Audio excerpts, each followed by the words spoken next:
potential for political violence since the January 6th attack on the Capitol, especially from far-right radicals. This morning, there's hard evidence those fears were well-founded. A failed Republican New Mexico State House candidate under arrest. He's an election denier. He doesn't want to accept the results of the election. 39-year-old Solomon Pena stands accused of conspiring with and paying 4 men to carry out 4 different drive-by shootings that have terrorized the Albuquerque community since December 4th. On the last shooting, we now have evidence, too, that Pena himself went on this shooting and actually pulled the trigger on at least one of the firearms that was used. Detectives say Pena, a vocal Trump supporter, paid the men cash and sent text messages with addresses where he wanted them to shoot at homes, targeting 2 Democratic State House legislators and 2 county commissioners. Bullet holes seen in the homes and cars that were targeted. State Senator Linda Lopez says a bullet passed through her 10-year-old daughter's bedroom. Thankfully, no one was injured in the shootings. 5 persons were involved inside this conspiracy.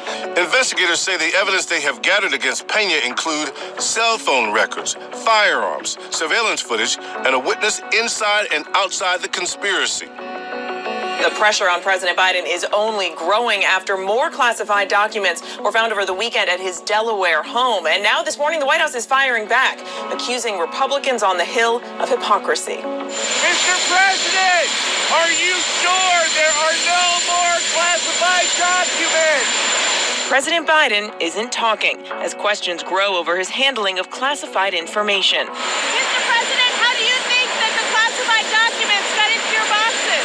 A White House lawyer confirming over the weekend that 5 more pages of classified documents were found at Biden's Delaware home last Thursday. Classified material was first found in November in Biden's former private office in Washington. But sources say it was the discovery in December of documents in the garage of his Wilmington home that was the tipping point, prompting the Attorney General to appoint a special counsel to investigate. Republicans in Congress have launched 2 investigations of their own. I think there's a lot of questions that continue to raise, and we want to get all the information possible. But the White House this morning is firing back at Republicans' demands, noting they've shown little interest in investigating Donald Trump's refusal to turn in over 100 pages of classified documents stored at Mar-a-Lago, saying House Republicans are playing politics in a shamelessly hypocritical attempt to attack President Biden. But while Trump refused to turn over documents for over a year, prompting a subpoena and eventually an FBI search warrant, Biden's lawyers say they are cooperating fully, but they've been tight-lipped publicly. Typically, when a security investigation is being conducted, the details of that investigation are not disclosed. This is to protect national security.